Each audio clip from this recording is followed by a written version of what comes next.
Hey everybody, happy Sunday. You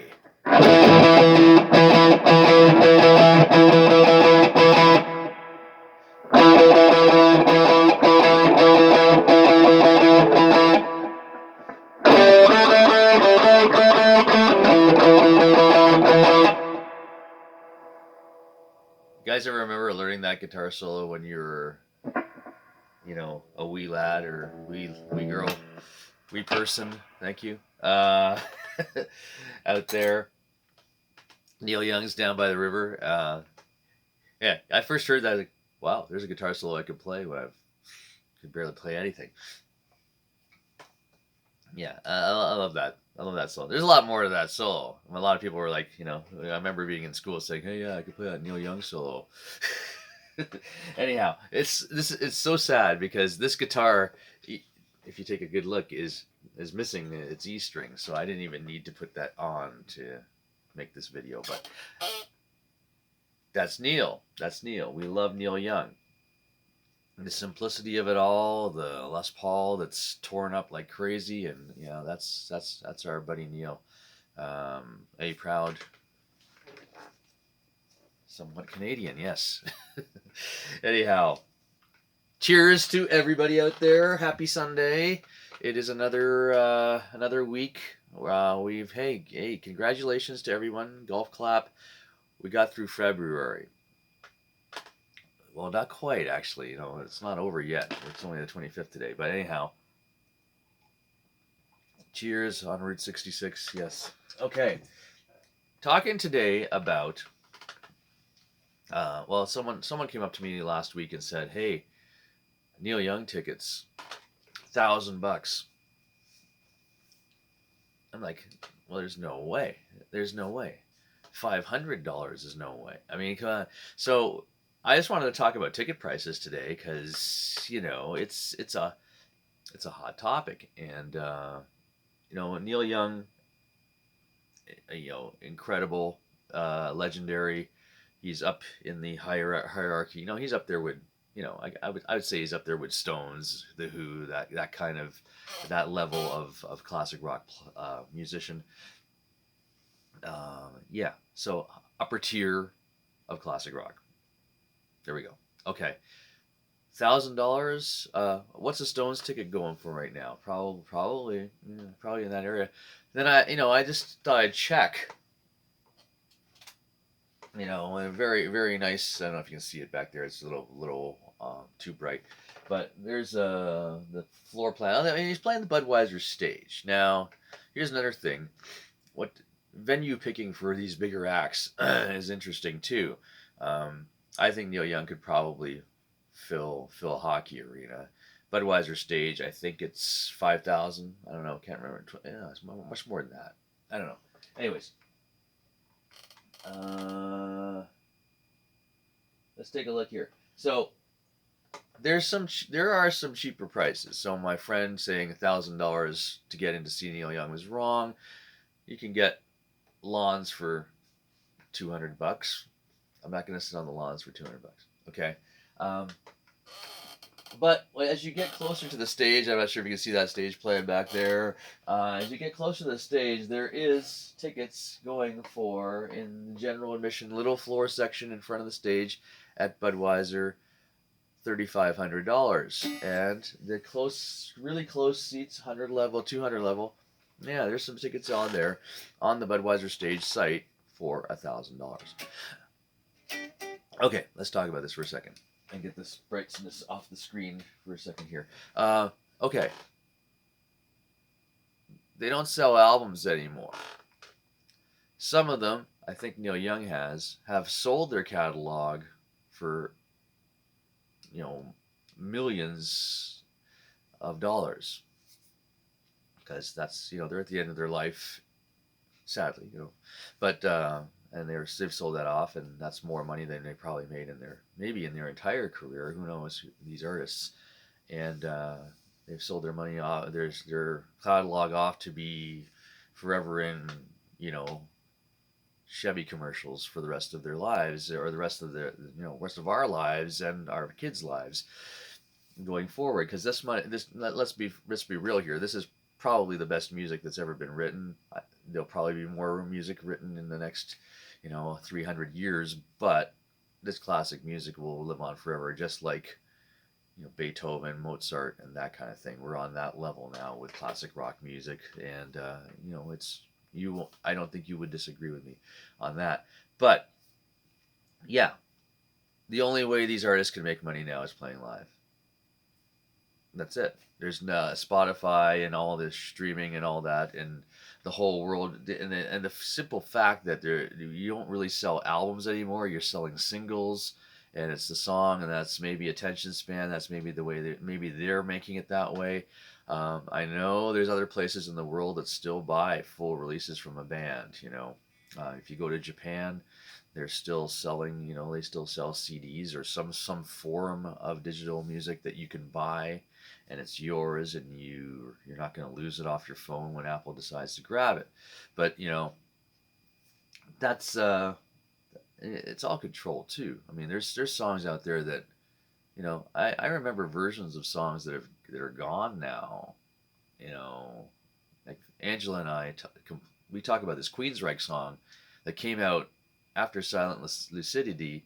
It was kind of a ballad song. It was on Album Rock Radio, and we don't know where the song is anymore. We've been searching, looking through, even go to delete bins in this thing, and can't find the song. Can't remember what it was called. Don't know.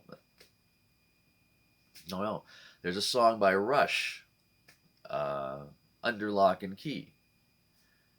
I swear there was a second version of this song, and I think there was a video and everything. I don't know where that song went. There's two versions. I swear there's two versions of Under Lock and Key. Help me out if you are a Rush fan and you know about that. Brian Doyle, maybe you know. But so it's all about control. I think there's a huge amount of control on all this music now, and some of these people have lost their control because they've sold off their catalogs and that. But coming full circle back to our conversation here, you play live, and that's all the money that our classic people that we look up to, our gods, can make now in the world of money. You probably think, well, they got lots of money already, but it's not about that. It's about they're sustaining their whole company. Why did AC/DC grab Axl Rose to finish the tour? Why? Because they play stadiums. Stadiums cost a huge amount of money, and they have a AC/DC machine of people, crew, accountants, all these people in the AC/DC, the company that's called AC/DC, to pay. So guess what? They can't cancel those stadium tours. They got Axl Rose to come out and sing them, and they're still going out this year, are they not? Because that is the business. That is the business, and I think at this point in a lot of the 60s, 70s, 80s artists that are still out there playing, this is the last bit of money they're going to make in their careers before they either retire or, unfortunately, pass away, which has happened. So here's the question for everybody.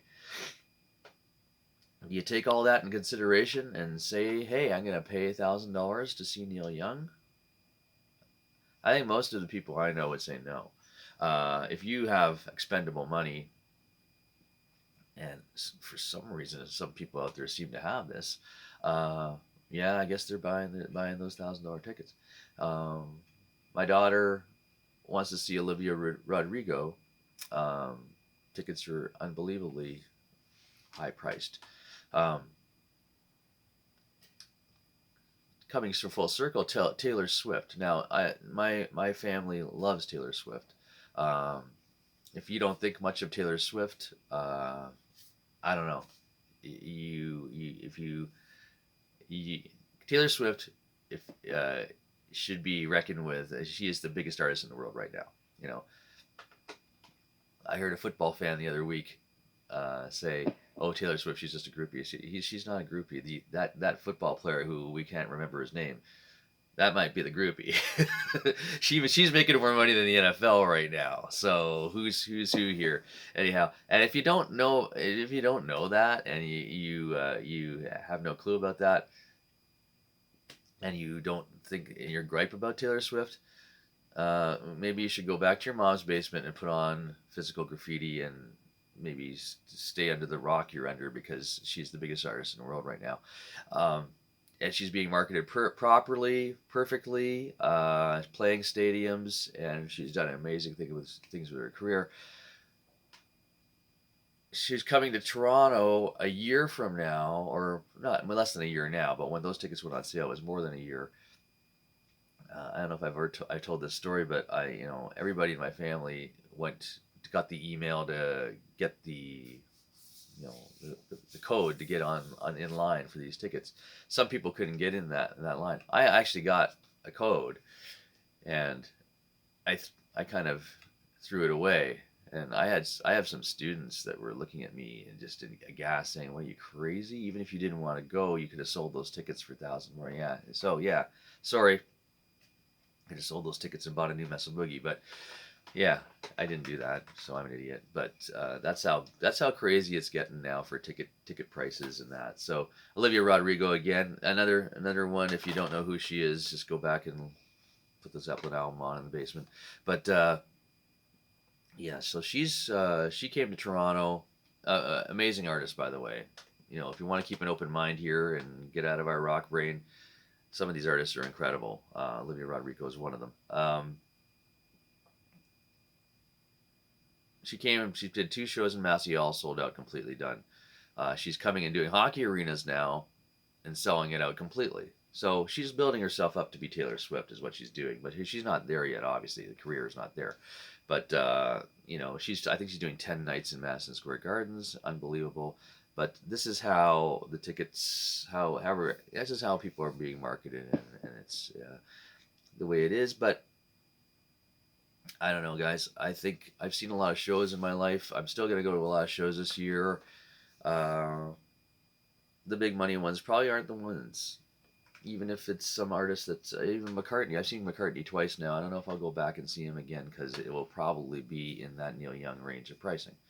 So, anyhow, how do you guys feel about this? My family, we don't go to South America, Cuba for these sun vacations. We go to concerts. Like this is how we did. This is how our kids grew up. That's why they're great musicians and know how to play live. If you want to learn how to play live and you're a young musician, don't just watch the stuff on YouTube. You got to be in the same room with these people. And yeah, unfortunately, I know it costs a lot of money, but maybe you go see some other bands that don't cost so much money, because there is a lot of cheaper acts out there to see. And this is why tribute acts, I've said this before, I'll say it again, this is why tribute acts are going to be big soon, or are going to be bigger soon in all mediums, because you can't afford to go see the big band, or the big band's just not around anymore. In the case of Van Halen or Rush or some of these bands, they're not around anymore. But anyways, give me a comment, guys. I don't know. I think it's great that artist Neil Young and all the other artists can fill seats at a huge amount of money, and hopefully they're getting a good chunk of that money, because they deserve it. They're working hard, and they deserve it. For us, unfortunately, is it going to be concerts for the elite now? I don't know. I think we'll find a way, but love to hear what you think about that, and that's my show.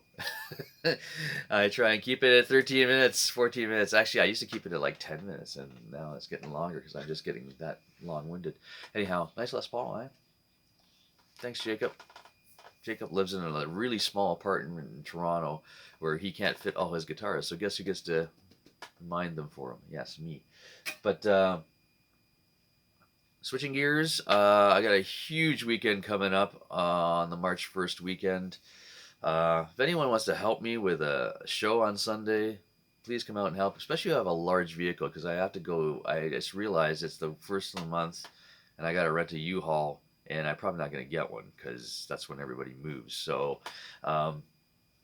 Yeah, I gotta put together a show. It's a good. It's a Caleb Letterman scholarship for a friend of ours, a family who lost their son last year. We did a great show last year, and we're gonna do this every year to put together a music scholarship for um, a person who qualifies, but we have to raise the money for it. So that show is on Sunday, March 3rd at the Polish Hall in Brantford, and lots of special guests, lots of great students, and our bands in our uh, rock band classes will be debuting. Got to see these kids play. Anyhow, Jacob and I on Saturday nights, because I'm going to be a tired guy next Sunday. I'm going to have to pre-record this show because I'm going to be so tired.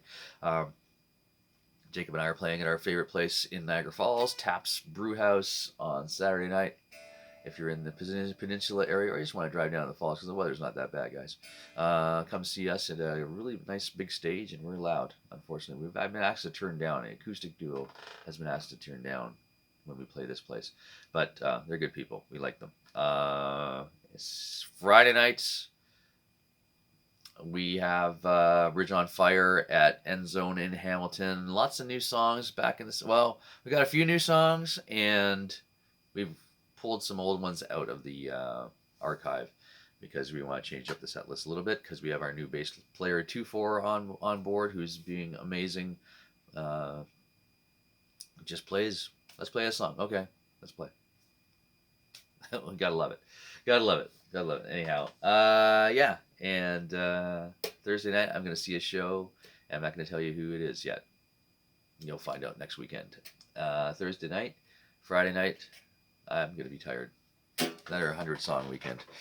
Mind you, I'm not playing a lot at the benefit. I'm doing much more stage managing and coordinating that. Anyways, this is my longest video this year. Les Pauls.